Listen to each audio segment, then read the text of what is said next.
Ndraiky tsiny hoe malaza firenena frantsay ny filoham-pirenena tsy tokony hitazona izay ndraikitra amin'ny filoham-pirenena izay ohatra ianao ohatrany tsy misy lalàna milaza an'izany angambany sady amiko le izy hadevitra diso faux débat hoy ny teny vahiny sady tsy misy lalàna milaza an'izany no tsy mitombina raha araky ny lalàna zany dia tsy zatra mampitombina le zavatra voizina amin'izao fotoana izao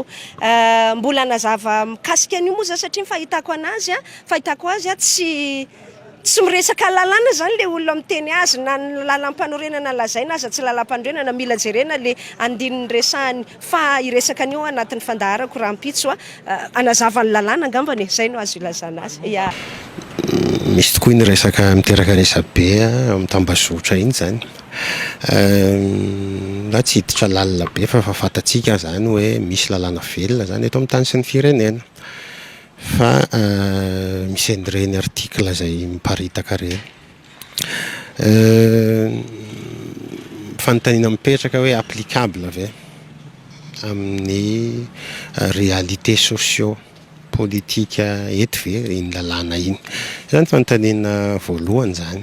sao dia mba lalàna hiteraka ady an-trano satria azadiny fa tsy ny filoham-pirenena rery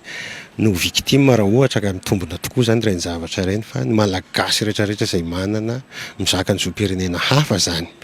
satria manomboka eo zany ianao tsy malagasy tsony fa dia miala aminao daholo ny zo rehetrarehetra tsy manana zo tsony ianao mividy trano mividy tany satria izay ny lalàna antsika eto ny vahiny tsy mahazo mividy tany dia atao ahoana zany ny fananan'ireo olona rehetrarehetra ireo 200,000 ohatra anisan'ny diaspora ny ivelany izay mba tonga eto amintsika mety mividy tany mividy trano atao ahoana ny fananan'ireo atao ahoana koa ny eto toerana izay manana an'izay zoam-pirenena anankiroa zay sao dia hiteraka polémika ilay lalàna atsiarovako mihitsy contexte anankiray tany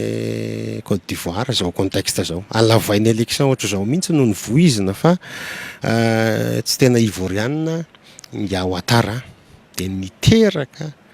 polémika niteraka ady an-trano niteraka famonoana teo amin'ny samy ivoriana raha mandrika tamin'izany ny zava-nisy ka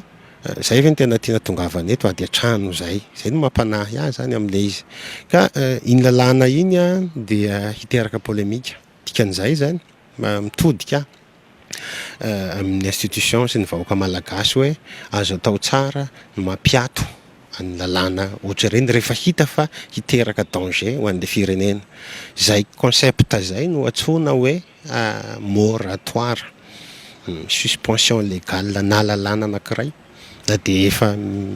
lany ary dia azo atao no suspendre azy rehefa hita fa hiteraka polémika mangataka moratoire zany amin'io lalàna io fa mety hampiady an-trano ilay lalàna be da be ny firenena nanao an'izany na ny Amnesty International ary dia nangataka moratoire tamin'ny lalàna mahakasika ny peine de mort tany Chine